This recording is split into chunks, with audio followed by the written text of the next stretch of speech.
నమస్కారం సిటీ వార్తలకు స్వాగతం. ముందుగా ముఖ్యాంశాలు.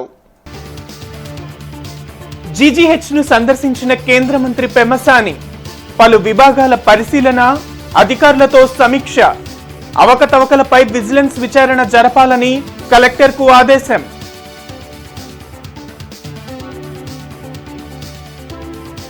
ఎల్లుండి ఉదయాన్నే ఇంటి వద్దకే పెన్షన్ల పంపిణీ, ఇది ప్రజా ప్రభుత్వం అన్న సీఎం చంద్రబాబు.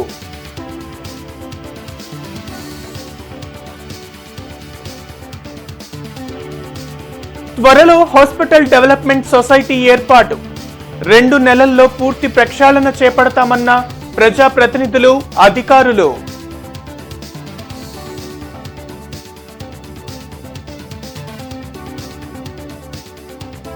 నగరంలో బడికి పోతాం కార్యక్రమం, పట్టాభిపురంలో ర్యాలీని ప్రారంభించిన ఎమ్మెల్యే గల్లా మాధవి.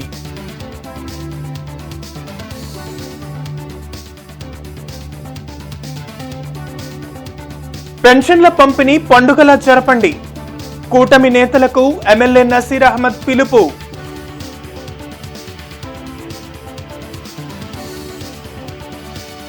జీజీహెచ్ లో వైద్యాధికారులతో కేంద్ర మంత్రి పెమ్మసాని చంద్రశేఖర్ సమీక్ష జరిపారు. హాస్పిటల్లోని emergency, casualty, MRI, ICU, Natco సెంటర్లను పరిశీలించారు. రోగులకు అందుతున్న సేవలను అడిగి తెలుసుకున్నారు. కేంద్ర మంత్రిగా బాధ్యతలు తీసుకున్న అనంతరం తొలిసారి జీజీహెచ్లో పెమ్మసాని చంద్రశేఖర్ పర్యటించారు. వారం వారం ఏదో ఒక విభాగాన్ని పరిశీలించనున్నట్లు ఆయన చెప్పారు. ఇందులో భాగంగా ఎమ్మెల్యేలు నసీర్ అహ్మద్, గల్లా మాధవి, బోర్ల రామాంజనేయులు, శ్రావణ్ కుమార్, కలెక్టర్ నాగలక్ష్మిలతో కలిసి జీజీహెచ్లోని పలు విభాగాలను పరిశీలించారు. రోగులతో మాట్లాడి సౌకర్యాలను అడిగి తెలుసుకున్నారు. ఐడియల్ సిచ్యువేషన్ ఏంటో తెలియాలి కదా మనకి, అవునా? మీరు చేయలేకపోతే ఎవడో ఒకటి డొనేషన్ చేసేవాళ్ళు ఉంటారు. ముందు ఏం కావాలో ఇదేమి మిమ్మల్ని ఏమి తప్పు పట్టడానికి రాలేదు. అర్థమైందా? వచ్చింది ఏంటంటే ప్రజలకు అందుతున్నాయా లేదా, వీటికి లేవు మానిటర్స్. ఇక్కడ ఒక్కటి ఉంది, పాతది. అసలు ఈ మానిటర్లు ఎన్ని ఉండాలి? ఇక్కడ ఏం కనిపించలేదు నాకు. బయోమెడికల్ ఇంజనీర్ ఏరాయన ఎక్కడ ఉన్నారు?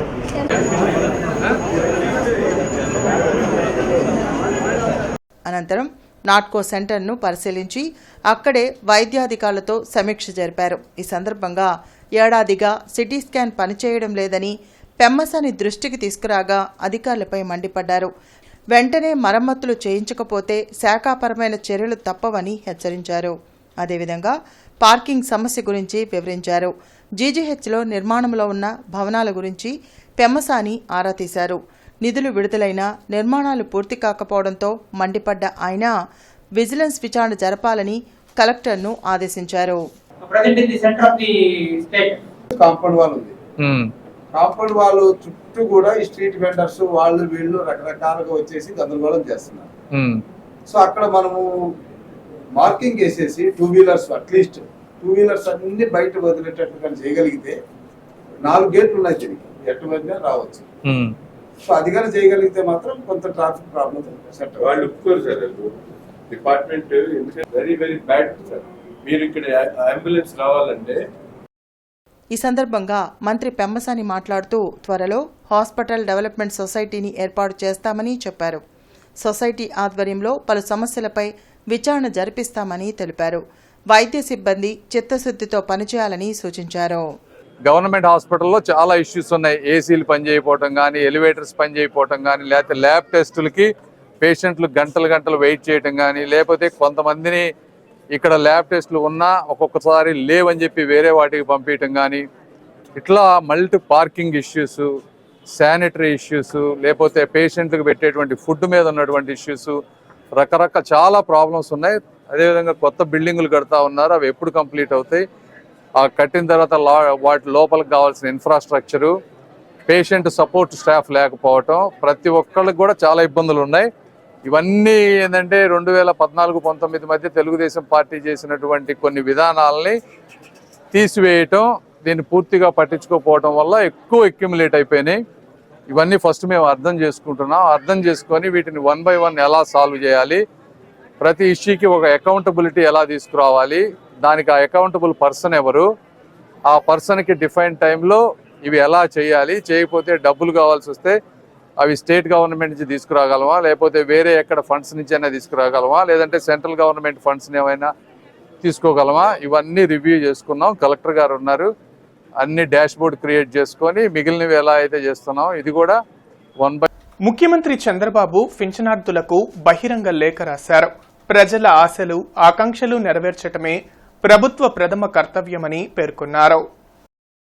ఈ లేఖలో మీకు అండగా నిలుస్తూ సంక్షేమం చూసే ప్రజాప్రభుత్వం ఏర్పాటైందని పేర్కొన్నారు. మేనిఫెస్టోలో చెప్పినట్లు పింఛన్ను ఒకేసారి 1000 పెంచి ఇస్తున్నామన్నారు. దివ్యాంగులకు పింఛన్ 6000 ఇస్తున్నందుకు సంతోషంగా ఉందన్నారు. జూలై 1 నుంచే పెంచిన పింఛన్లు ఇంటి వద్దే అందిస్తామని, ఆర్థిక సమస్యలున్న ప్రజా సంక్షేమం కోసం తొలి రోజు నుంచి నిర్ణయాలు తీసుకుంటున్నామని లేఖలో పేర్కొన్నారు. పింఛన్ల పెంపు వల్ల ప్రభుత్వంపై నెలకు అదనంగా 819 కోట్ల భారం పడనుందని, నాటి అధికార పక్షం మిమ్మల్ని పింఛన్ విషయంలో ఎంతో క్షోభ పెట్టిందన్నారు. ఎన్నికల సమయంలో 3 నెలల మీ కష్టాన్ని చూసి చలించిపోయానన్నారు. మండు ఎండలో వడగాల్పుల మధ్య మీరు పడిన అగచాట్లు చూశానని, ఏప్రిల్ నెల నుంచే పింఛన్ పెంపును వర్తింపచేస్తామని మాట ఇచ్చి ఏప్రిల్, మే, జూన్ నెలలకు పెంపును వర్తింపచేసి మీకు అందిస్తున్నామని లేఖలో సీఎం పేర్కొన్నారు. ప్రజలకు మెరుగైన వైద్య సేవలు అందించేందుకు టీడీపీ ప్రభుత్వం చిత్తశుద్దితో ఉందని ఎమ్మెల్యేలు తెలిపారు. అనంతరం ఎమ్మెల్యేలు నసీర్ అహ్మద్, గల్లా మాధవి, శ్రావణ్ కుమార్, బోర్ల రామాంజనేయులు మాట్లాడుతూ గత ప్రభుత్వ హయాంలో జరిగిన అవకతవకలపై విచారణ జరిపిస్తామని చెప్పారు. 2 నెలల్లో జీజీహెచ్ అభివృద్ధికి నిధులు సమీకరిస్తామని వెల్లడించారు. ప్రతి చిన్న సర్వీసు ఆసుపత్రి స్థాయిలో నిర్ణయాలు చేయాల్సిన అంశాలని సెంట్రలైజ్ చేసుకొని ముడుపుల కోసం చేసిన సంగతి మనకు అందరికీ అర్థమైంది, మాకు అందరికీ అర్థమైంది. ప్రభుత్వంలోని విధానాలని సరిచేయాల్సిన అవసరం ఉంది. అంతేకాకుండా నాట్కో ట్రస్ట్ కానీ, పొదిల ప్రసాద్ జిమ్ఖానా వాళ్ళు కానీ, ఇతర సర్వీసెస్ చేసే వాళ్ళందరినీ కూడా కోఆర్డినేట్ చేయాల్సిన బాధ్యత ఉంది. ఉన్నటువంటి సమస్యల మీద పూర్తిగా అవగాహన తెచ్చుకొని 1 by 1 దాన్ని క్లియర్ చేసుకునేటువంటి కార్యక్రమం, ఏదైతే పేషెంట్స్కి ఇచ్చేటువంటి కిచెన్ దగ్గర నుండి, పార్కింగ్ దగ్గర నుండి, క్యాజువాలిటీలో అవసరమైనటువంటి డాక్టర్స్ దగ్గర నుండి, అలాగే మెషినరీ దగ్గర నుండి అన్ని విషయాల మీద కూడా ఈరోజు పూర్తిగా చర్చించడం జరిగింది. డాక్టర్స్ అందరూ కూడా వాళ్ళ పద్ధతిలో చాలా నీట్గా పర్ఫెక్ట్ చేస్తూ ఉన్నారు. కానీ ఇన్ఫ్రాస్ట్రక్చరు అలాగే అడ్మినిస్ట్రేటివ్ కాన్సెప్ట్లో కొన్ని జరగాల్సిన లోటుపాట్లు ఉన్నాయి. వాటిని అన్నింటినీ కూడా రాబోయేటువంటి కొన్ని రోజుల్లోనే పూర్తిగా స్ట్రీమ్ లైన్ చేసేటువంటి అవకాశాలు ఉన్నాయి. అలాగే ఇక్కడ పేషెంట్స్ రోజు రోజుకి పెరుగుతుండడం, దానికి తగినట్టుగా డాక్టర్లు లేకపోవడం, వాళ్ళకి స్టాఫ్ నర్సులు లేకపోవడం, మళ్ళా ముఖ్యంగా ఎఫ్ఎన్ఓ, ఎంఎన్ఓలు కొరత చాలా ఉండడం, పేషెంట్స్ అటెండర్లే వాళ్ళని తీసుకెళ్లడం అనేటువంటిది కూడా చూస్తున్నాం. అట్లే ఇక్కడ కొన్ని సర్వీసెస్లో కొన్ని లోపాలు ఉన్నాయి. ఆ లోపాలన్నింటిని కూడా, ఎందుకంటే అన్నీ కూడా సెంట్రలైజ్ చేశారు. గత 5 సంవత్సరాల్లో అన్ని సెంట్రలైజ్ చేయడం ద్వారా డీసెంట్రలైజ్ చేస్తే బాగుంటుంది. చిన్న చిన్న సర్వీసెస్ కూడా సెంట్రలైజ్ చేయడం వల్ల ఇక్కడ ఉన్నటువంటి సూపరింటెండెంట్ గారికి వాళ్ళు అందుబాటులో లేకపోవడం వల్ల కొన్ని ఇబ్బందులు ఏర్పడుతున్నాయి. రకాల ఇష్యూస్ని డిస్కస్ చేయడం జరిగింది. సూపరింటెండెంట్ గారు దృష్టిలోకి, కలెక్టర్ గారి దృష్టిలోకి తీసుకురావడం జరిగింది. చాలా ఇష్యూస్ని అడ్రస్ చేశాము. అన్నీ కూడా సత్వరమే దాని పరిష్కార దిశగా కమిటీ ఒకటి ఏర్పాటు చేసుకొని దాన్ని కంప్లీట్గా ఫుల్ఫిల్ చేసే ప్రాసెస్లో మినిస్టర్ గారు కూడా అందరికీ ఆదేశాలు ఇవ్వడం జరిగింది.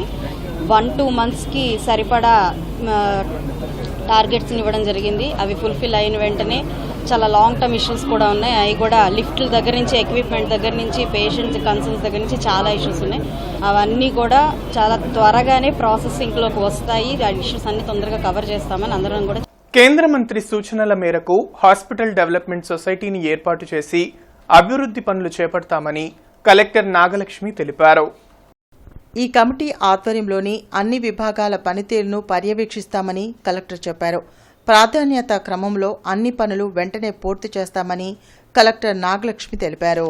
మనకి హాస్పిటల్ సంబంధించి ఉన్న hospital development society HDS committee అనేది ఇప్పుడు మళ్ళీ కొత్తగా వచ్చిన ఎమ్మెల్యేస్, కొత్తగా వచ్చిన ఆఫీషియల్స్ అందరితో రీకాన్స్టిట్యూట్ చేసి ఈ కమిటీ ద్వారా మనము ఇప్పుడు లోకల్గా మెయింటెనెన్స్ సంబంధించిన ఇష్యూస్ అన్నీ కూడా కమిటీ ద్వారా టేకప్ చేసి స్ట్రీమ్లైన్ చేసి హాస్పిటల్లో సర్వీసెస్కి ఎటువంటి ఇంటరప్షన్స్ లేకుండా చూడడానికి ఈ కమిటీ అనేది ఖచ్చితంగా మనము ఫామ్ చేసి దాంట్లో ద్వారా పనిచేయడం జరుగుతుంది. సో ఖచ్చితంగా మనము రాబోయే కాలంలో జీజీహెచ్ సంబంధించిన issues 1 by 1 immediate issues close చేసుకుంటూ 1 by 1 మనం మెల్లగా డెవలప్మెంట్ అనేది చూడడానికి అవకాశం ఉంటుంది. Thank you.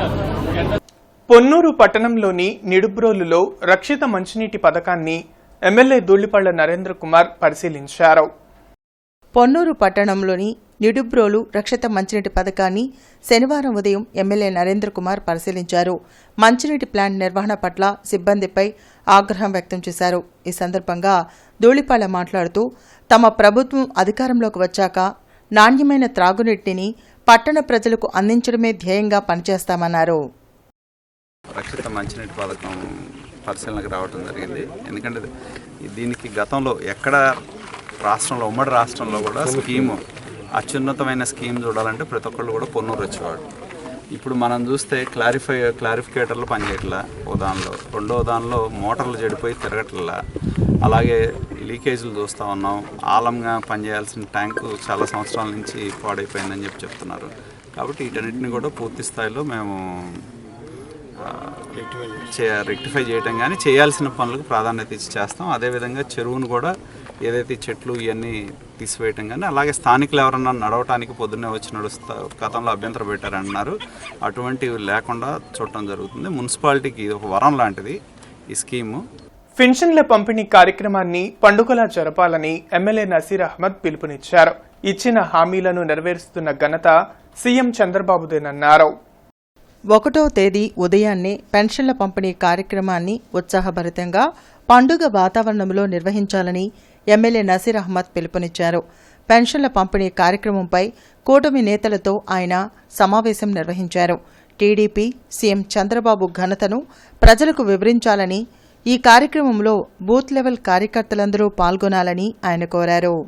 సోమవారం మనందరూ కూడా ఒక పండుగ, రాష్ట్రంలోనే కాదు దేశంలో ఏ నాయకుడు చేయనటువంటి విధంగా, ఏ ప్రభుత్వం చేయనటువంటి విధంగా చంద్రబాబు నాయుడు గారు ఎన్డీఏ కూటమి ఈ కార్యక్రమాన్ని తీసుకుంటున్న సందర్భంగా గుంటూరు తూర్పు నియోజకవర్గంలో ప్రతి వాడవాడ కూడా ఒక పండుగ వాతావరణాన్ని సృష్టించాల్సినటువంటి అవసరం ఉందని చెప్పి తెలియజేస్తూ, ముఖ్యంగా తెలుగుదేశం పార్టీ నాయకులు, జనసేన పార్టీ నాయకులు, అలాగే ఎందుకంటే పంచాయతీరాజ్ శాఖ మంత్రిగా పెద్దలు పవన్ కళ్యాణ్ గారు ఆయన బాధ్యత తీసుకున్న తర్వాత ముఖ్య కార్యక్రమంగా ఈ రోజు ఈ డిస్ట్రిబ్యూషన్ జరుగుతా ఉంది. మీరందరూ కూడా బాధ్యత తీసుకొని అందరూ కూడా కలిసికట్టుగా 3 పార్టీలు కూడా ఒకే నినాదంతో రేపు ఈ పండుగ పెన్షన్ పండుగను ప్రజలు ప్రతి ఒక్కరు కూడా తెలియజేసేటువంటి విధంగా డ్రమ్స్ వాయిస్తారో, పియానో వాయిస్తారో, ఎట్లా చేస్తారో తెలీదు, కానీ ఒక పండుగ అని చెప్పి అది రంజానా, క్రిస్టమసా, లేకపోతే ఇంకో సంక్రాంతి అని చెప్పి ప్రజలు ఆలోచించుకునేటువంటి రీతిలో మీరందరూ కూడా ఈ కార్యక్రమాన్ని చేయాలని చెప్పి జిల్లా విద్యాశాఖ ఆధ్వర్యంలో నేను బడికిపోతా కార్యక్రమం జిల్లాలో చురుగ్గా సాగుతుంది. బడి బయట పిల్లల్ని బడిలో చేర్పించాలంటూ నగరంలో అవగాహన ర్యాలీ చేపట్టారు. ఇందులో భాగంగా పట్టాభిపురం మున్సిపల్ హైస్కూల్లో నేను బడికిపోతా కార్యక్రమం నిర్వహించారు. ఎమ్మెల్యే మాధవి ముఖ్య అతిథిగా హాజరై ర్యాలీని ప్రారంభించారు. ఈ సందర్భంగా గల్లా మాధవి మాట్లాడుతూ ప్రభుత్వ పాఠశాలల్లో మౌలిక సదుపాయాల కల్పనకు అధిక ప్రాధాన్యత ఇస్తామని చెప్పారు. ఈ కార్యక్రమంలో స్థానిక కార్పొరేటర్ బాబు, విద్యాశాఖ అధికారులు, స్కూల్ ప్రధానోపాధ్యాయులు, ఉపాధ్యాయులు పాల్గొన్నారు. గతంలో నిర్లక్ష్యానికి గురికాపడిన పాఠశాలలను గుర్తించి అభివృద్ధికి చర్యలు చేపడతామన్నారు. విద్యార్థులకు అన్ని విధాల మౌలిక సదుపాయాలు కల్పిస్తామన్నారు.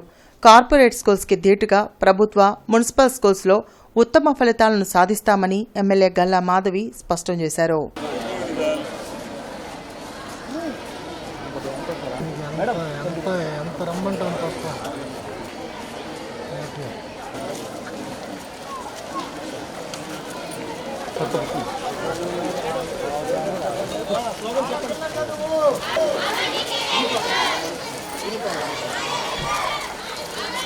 గత 2 సంవత్సరాలుగా అమరావతి రాజధాని రైతులకు గత వైసీపీ ప్రభుత్వం కౌలు చెల్లించలేదని సిపిఐ జిల్లా కార్యదర్శి జంగాల అజయ్ కుమార్ అన్నారు. కొత్తగా ఏర్పడిన ఎన్డీఏ ప్రభుత్వం త్వరితగతిన పెండింగ్లో ఉన్న కౌలు మరియు నెలవారీ కౌలును వెంటనే చెల్లించాలని ఆయన కోరారు. రాజధానికి భూములు ఇచ్చినటువంటి రైతులకి గత ప్రభుత్వం 2 సంవత్సరాలుగా కౌలు చెల్లించలేదు. అసెంట్ రైతులకైతే కొంతమందికి 3 సంవత్సరాలు, కొంతమందికి 4 సంవత్సరాలు బట్టి కూడా చెల్లించడం జరగలేదు. ఇవాళ ఎవరైతే రాజధాని కోసం భూములు ఇచ్చి ఈ రాష్ట్ర ప్రగతికి తోడ్పడ్డారో వాళ్ళని, ఆ రైతుల్ని ఇబ్బంది పెట్టే పద్ధతుల్లో గత ప్రభుత్వం అమరావతి రైతుల్ని, వాళ్ళ యొక్క ఆర్థిక స్థితిగతుల్ని ధ్వంసం చేయడం అనేది జరిగింది. అందువల్ల ఇప్పుడు ఏర్పడినటువంటి ఈ చంద్రబాబు గారి నాయకత్వంలో ఏర్పడినటువంటి హిందూ కళాశాల టీసీల జారీ విషయం వివాదాస్పదంగా మారింది. ఇంటర్మీడియట్ ఇన్ఛార్జ్ అబ్బరాజు మంజుశ్రీ ఇష్టారాజ్యంగా వ్యవహరిస్తున్నారని విద్యార్థులు ఆరోపించారు. ఈ మేరకు కళాశాల ఆర్జేడీకి ఫిర్యాదు చేశారు. ఈ నేపథ్యంలో ఆర్జేడీ కళాశాలకు వచ్చి విద్యార్థులను విచారించారు. విద్యార్థి సంఘాలు, ఏఎస్ఎఫ్, విద్యార్థి సేన విద్యార్థులకు అండగా నిలిచారు. నేను ఇంటర్ ఫస్ట్ ఇయర్లో 2 సబ్జెక్ట్స్ ఫెయిల్ అయినందుకు మంజుశ్రీ మేడం గారు నాకు టీసీలు ఇస్తానంటూ బెదిరించారు. నేను టీసీ తీసుకోనని మాట్లాడితే, నువ్వు హాల్ టికెట్ కావాలంటే నీకు హాల్ టికెట్ కావాలంటే టీసీ ఫామ్ మీద సంతకం పెడితే నేను ఇస్తానంటూ బెదిరించి నా తాత టీసీ సంతకం మీద సంతకం పెట్టించుకున్నారు. హాఫ్ అమౌంట్ కట్టిన తర్వాత ఆ రిసిప్ట్ చూపిస్తే మాకు బుక్స్ ఇస్తారంట. ఆ బుక్స్ ఫస్ట్ స్టార్టింగ్ ఇయర్లో మాకు ఫ్రీగా ఇస్తానని రిసిప్ట్ మీద సైన్ చేయించుకొని, ఆ రిసిప్ట్స్లో కూడా ఉంది మాకు బుక్స్ ఫ్రీగా ఇస్తారు అని రిసిప్ట్లో అని రాసి ఉంటే, ఇప్పుడు మటుకి హాఫ్ అమౌంట్ పే చేస్తే కానీ బుక్స్ ఇస్తానని, ఆ రిసిప్ట్ చూపిస్తే కానీ బుక్స్ ఇస్తానని బెదిరిస్తున్నారు. ఇంటర్మీడియట్ ఇన్ఛార్జ్ ఎవరైతే మంజుశ్రీ అని ఉన్నారో, ఈరోజు ఇంటర్మీడియట్ సబ్జెక్టులుండి సెకండ్ ఇయర్కి ప్రమోట్ అవుతుంటే మీరు ఎలా అవుతారు అని చెప్పి టీసీలు ఇచ్చి పంపించేస్తూ ఉన్నారు. అలానే హిందూ కాలేజీలో ఉన్న చాలా సమస్యలు ఆడపిల్లల విషయంలో కానీ, అలానే విద్యార్థుల విషయాల్లో కానీ, ఈరోజు ఒకరోజు సెలవు పెడితే మీరు ఎందుకు సెలవు పెట్టారు అని వాళ్ళ పేరెంట్స్కి ఫోన్ చేసి ఎలా పడితే అలా మాట్లాడటం, ఎలా పడితే అలా విద్యార్థులతో మర్యాద లేకుండా మాట్లాడటం ఏర్పడుతూ ఉంది. అలానే ఈరోజు ఏఎస్ఎఫ్గా, అలానే విద్యార్థి సేన ఆధ్వర్యంలో విద్యార్థులు అన్న మాకు ఇక్కడ సమస్యలు ఉన్నాయని చెప్పి మాకు ఫోన్లు చేసి రమ్మంటే, ఆ సమస్యల మీద ఏదైతే హాల్ టికెట్లు ఇవ్వలేని పరిస్థితి ఈ హిందూ కాలేజీలో ఏర్పడుతూ ఉంది. అన్న మాకు చాలా సమస్యలు ఉంటే వచ్చాము. ఫస్ట్ ఇయర్ ఎవరైతే 1-2 సబ్జెక్ట్ లాగినాయో వాళ్ళని సెకండ్ ఇయర్కి ప్రమోట్ చేయకుండా వాళ్ళకి టీసీలు ఇచ్చి పంపించేసేది ఇక్కడ హిందూ కాలేజీలో మనం చూస్తున్నాం. గతంలో మేము ఆమె మీద ఆల్రెడీ ఆర్జేడీ గారికి కంప్లైంట్ ఇవ్వడం జరిగింది. అప్పుడు కూడా వేరే సమస్య మీదకి వెళ్ళి చేసినప్పుడు మళ్ళీ ఆమె మారుతుందేమని చూస్తే మరీ తగినంత చర్యలు లేకుండా మళ్ళీ అలానే చేయడం, పిల్లల్ని హెరాస్ చేయడము, ఈ విధంగా చేయడం అనేది విద్యార్థి సేనగా తీవ్రంగా ఖండిస్తున్నాం దాన్ని. అలాగే గతంలో పరీక్షలప్పుడు వాళ్ళకి హాల్ టికెట్లు ఇవ్వమని అడిగేటప్పుడు వెళ్తే వాళ్ళకి ఒక్కొక్కరికి 300 చొప్పున ఫీజుని కలెక్ట్ చేయడం అనేది మనం చూసాం.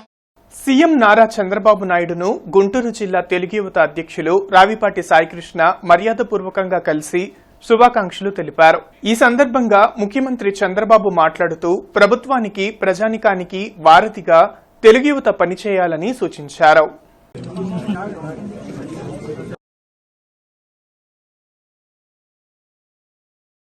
మలబార్ గోల్డ్ అండ్ డైమండ్స్ షోరూంలో నోవా డైమండ్ ఎగ్జిబిషన్ ప్రారంభమైంది.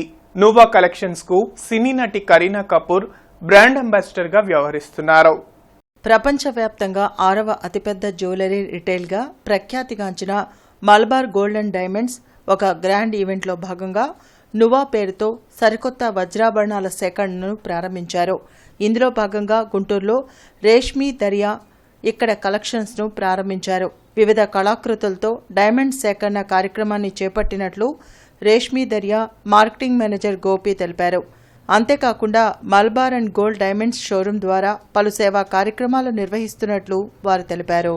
మలబార్ గోల్డ్ అండ్ డైమండ్స్తో ఇప్పటి నుంచి కాదు, నా అనుబంధం ఒక 13 years నుంచి కొనసాగుతుంది. ఇక్కడ రెగ్యులర్గా వచ్చి తీసుకుంటూ ఉంటాం, పర్చేస్ చేస్తూ ఉంటాం. ఈరోజు ఈ ప్రోడక్ట్ లాంచ్ చేయడానికి నేను చాలా హ్యాపీ ఫీల్ అవుతున్నాను. And the designs are very unique. They took the elements from the nature. That's the beauty of the nature. ఈరోజు Malabar gold diamonds Guntur branch నువా కలెక్షన్ అనే ప్రోడక్ట్ని లాంచ్ చేయడం జరుగుతుంది. ఈ యొక్క ప్రోడక్ట్కి మా యొక్క కస్టమర్ దాదాపుగా 13 సంవత్సరాల నుంచి మలబార్తో అనుబంధం ఉన్న కస్టమర్. రేష్మా గారి యొక్క చేతుల మీదుగా ప్రారంభించడం జరుగుతుంది. నువా కలెక్షన్ అంటే ఏంటంటే ఇన్స్పైర్డ్ బై నేచర్, ప్రకృతిలో ఉన్న ఇచ్చిన దేవుడు మనకి ఇచ్చిన వరం. అలాంటి ప్రకృతిలో నుంచి దానిలో ఉన్న ప్రతి ఒక్క అంటే మన యొక్క కదలికలు కానీ, అలానే సముద్రంలో అలలు కానీ, కెరటాలు కానీ వాటిని ఇన్స్పైర్ తీసుకొని ప్రోడక్ట్ అనేది రెడీ చేయడం జరుగుతుంది. ఈ ప్రోడక్ట్ అనేది నెక్లెస్ కానీ, అలానే ఇయర్ రింగ్స్ కానీ, అలానే మనకి బ్రేస్లెట్స్ కానీ, లైట్ వెయిట్ జ్యువెలరీ కలెక్షన్ అంటే డైలీ వేర్ కానీ, పార్టీ వేర్ కానీ ఇలాంటి కలెక్షన్స్ అనేది అందుబాటులో ఉండడం జరిగింది. గాంధీ పార్క్ వద్ద పార్కింగ్ వసతి లేకపోవడంతో అటు వాహనదారులు, ఇటు చిరు వ్యాపారస్తులు ఇబ్బందులు పడుతున్నారని సిపిఐ నేత మాల్యాద్రి ఆరోపించారు. వెంటనే తగినంత పార్కింగ్ సదుపాయం కల్పించాలని ఆయన డిమాండ్ చేశారు. ఈ మేరకు గాంధీ పార్క్ వద్ద నిరసన వ్యక్తం చేశారు. అదేవిధంగా బస్పేలు ఏర్పాటు చేసినా ప్రయోజనం లేదని అన్నారు. ఇదిలా ఉంటే చిరు వ్యాపారస్తులు సైతం అనేక ఇబ్బందులు పడుతున్నారని మాల్యాద్రి ఆరోపించారు. గాంధీ పార్కు కొత్తగా నూతనంగా ఈ పక్క ప్రారంభించారు. దీనికే మరి పార్కింగ్ లేని పరిస్థితి ఓ పక్క కొనసాగుతూ ఉంది. బస్సులన్నీ కూడా మరి వచ్చినప్పుడు దూర ప్రాంతాల బస్సులు ఆగడానికి కూడా ఇక్కడ ఖాళీగా గాంధీ పార్కు దగ్గర స్థలం లేని పరిస్థితులు ఆటో వర్కర్లు కానివ్వండి, అట్లాగే చిరు వ్యాపారాలకు సంబంధించి చెరుకు రసం కొట్లు కానివ్వండి, కుండలు అమ్ముకునే వాళ్ళు, అట్లాగే మరి పూలు అమ్ముకునే వాళ్ళు అంతా కూడా ఈ గాంధీ పార్క్ ముందు గత 30 సంవత్సరాలుగా మరి వారు జీవనోపాధి గడుపుకుంటా ఉన్నారు. మరి దూర ప్రాంతాల వచ్చే బస్సులు మాత్రం మార్కెట్ దగ్గర ఆగే పడుతుంటే ఇక్కడే బస్సు పే కట్టి మరి ఇక్కడ ఉన్నటువంటి వ్యాపారస్తులను కూడా తొలగించే ఆలోచన చేస్తూ ఉన్నారు. గాంధీ పార్క్ సంబంధించి పార్కింగ్ ఎక్కువ కావాలంటే మరి ఇవన్నీ కూడా అడ్డమైంది కాబట్టి ఇక్కడ స్థానిక ప్రజలు కూడా కోర్టుని ఆశ్రయించారు. మాజీ సీఎస్ జవహర్ రెడ్డి మాజీ సీఎం జగన్తో అంటకాగుతూ పల్నాడు జిల్లా కలెక్టర్ శివశంకర్ పై ఎన్నికల కమిషన్ కు తప్పుడు నివేదిక అందించారని పలు ప్రజా సంఘాలు మండిపడ్డాయి. ఈ క్రమంలో ప్రభుత్వం, హైకోర్టు ఈ ఘటనను సుమోటోగా స్వీకరించాలని doctor BR Ambedkar literature foundation అధ్యక్షులు విల్సన్ కోరారు. సంఘ నేతలు నీలాంబరం, వినయ్ కుమార్, సమత తదితరులతో కలిసి ఆయన మాట్లాడారు. ఆంధ్రప్రదేశ్ ప్రభుత్వ ప్రధాన కార్యదర్శిగా పనిచేసినటువంటి జవహర్ రెడ్డి తన కుల దురహంకారంతో తన విధుల వైఫల్యాన్ని తప్పించుకోవడానికి యంగ్ డైనమిక్ ఆఫీసర్ దళిత కులానికి చెందినటువంటి పల్నాడు కలెక్టర్ శివశంకర్ని ఎన్నికల కమిషన్కి ఆయనపై తప్పుడు రిపోర్ట్ ఇచ్చి ఆయనపై బదిలీ వేటు వేయించాడు. పల్నాడు కలెక్టర్ని ఎన్నికల కమిషను నివేదిక అడిగితే మాచర్ల ఘటనపై పల్నాడు కలెక్టర్ మీద తోసేసి తాను చేతులు దులుపుకున్నాడు. కాబట్టి ప్రభుత్వము, హైకోర్టు సుమోటోగా ఈ సంఘటనను భావించి జవహర్ రెడ్డిపై ఎస్సీ ఎస్టీ కేసు నమోదు చేయాలని ప్రజా సంఘాలుగా మేము విజ్ఞప్తి చేస్తున్నాం. ది హిందూ గ్రూప్ ఆశీర్వాద్ మసాలా కారం సంయుక్త ఆధ్వర్యంలో అవర్ స్టేట్ అవర్ టేస్ట్ పేరుతో ప్రత్యేక కార్యక్రమం చేపట్టారు. మహిళా మనులు పెద్ద సంఖ్యలో పాల్గొని పలు రకాల వంటకాలు చేశారు. ఫైనల్ పోటీలు జూలై 22న నిర్వహిస్తామని హిందూ గ్రూప్ మేనేజర్ రవికుమార్ తెలిపారు. కార్యక్రమాన్ని రాజు పర్యవేక్షించారు.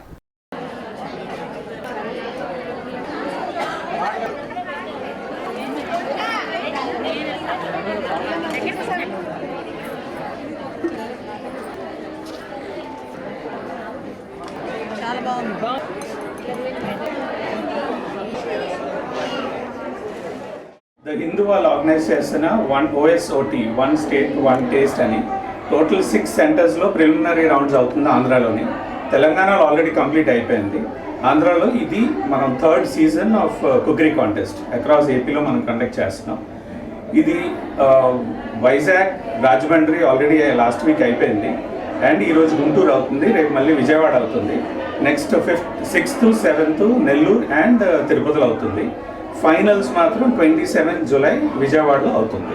ఇందులో ఈ ప్రిలిమినరీ రౌండ్లోని ఒక్క ఫస్ట్ విన్నర్ ఎవరైతే ఉన్నారో ప్రతి స్టేట్లో ఒక్కొక్క విన్నర్ని మనం తీసుకొని ఫైనల్గా విజయవాడలో లైవ్ కుకింగ్ చేస్తారు. All 6 winner. హిందూ పేపర్ వాళ్ళు నిర్వహించే అవర్ స్టేట్ అవర్ టేస్ట్ అనే ప్రోగ్రాము నా ఆధ్వర్యంలో మన గుంటూరులో చేయడం జరుగుతుందండి. మరి 300 మంది దగ్గరగా ఎన్రోల్ చేసుకున్నారు. ఇప్పుడు ఫస్ట్ రౌండ్ అయిపోయిందండి. సెకండ్ రౌండ్కి మళ్ళీ సిద్ధమవుతున్నారు. ఈరోజు మన గుంటూరు మిర్చి ఘాట్ అంతా మన మహిళలందరూ కూడా చాలా బాగా చూపించారండి.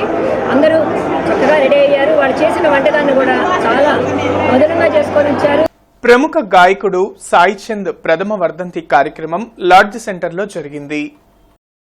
భీమసేన వ్యవస్థాపక అధ్యక్షులు నీలాంబరం నేతృత్వంలో జరిగిన ఈ కార్యక్రమంలో విల్సన్, డేవిడ్ విలియమ్స్, సముద్రాల కోటేశ్వరరావు తదితర నేతలు పాల్గొన్నారు.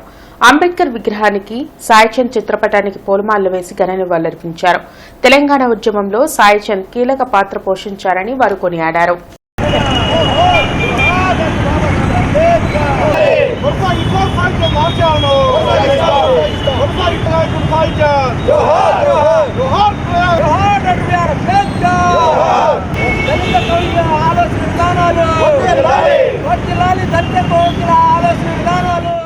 ఆదివారం సెలవు దినమైన విద్యుత్ బిల్లులు వసూలు కేంద్రములు యథావిధిగా పనిచేస్తాయని పర్యవేక్షణ ఇంజనీర్ మురళీకృష్ణ యాదవ్ తెలిపారు. ప్రజలు నేరుగా యాప్ ద్వారా ఇంటి వద్దనే విద్యుత్ బిల్లులు చెల్లించే సౌకర్యాన్ని కల్పించినట్లు తెలియజేశారు. వార్తలు ముగించే ముందు ముఖ్యాంశాలు మరోసారి. జీజీహెచ్ను సందర్శించిన కేంద్ర మంత్రి పెమ్మసాని పలు విభాగాల పరిశీలన, అధికారులతో సమీక్ష. అవకతవకలపై విజిలెన్స్ విచారణ జరపాలని కలెక్టర్కు ఆదేశం.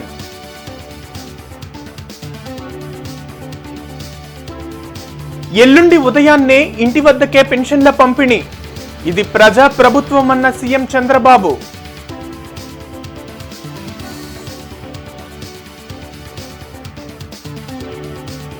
త్వరలో హాస్పిటల్ డెవలప్మెంట్ సొసైటీ ఏర్పాటు. 2 నెలల్లో పూర్తి ప్రక్షాళన చేపడతామన్న ప్రజాప్రతినిధులు, అధికారులు.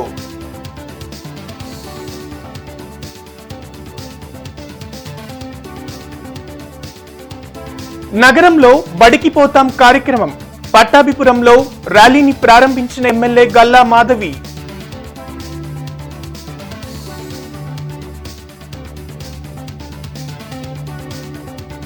పెన్షన్ల పంపిణీ పండుగలా జరపండి.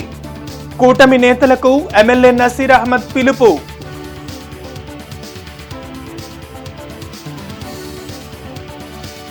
సిటీ న్యూస్ సమాప్తం. నమస్కారం.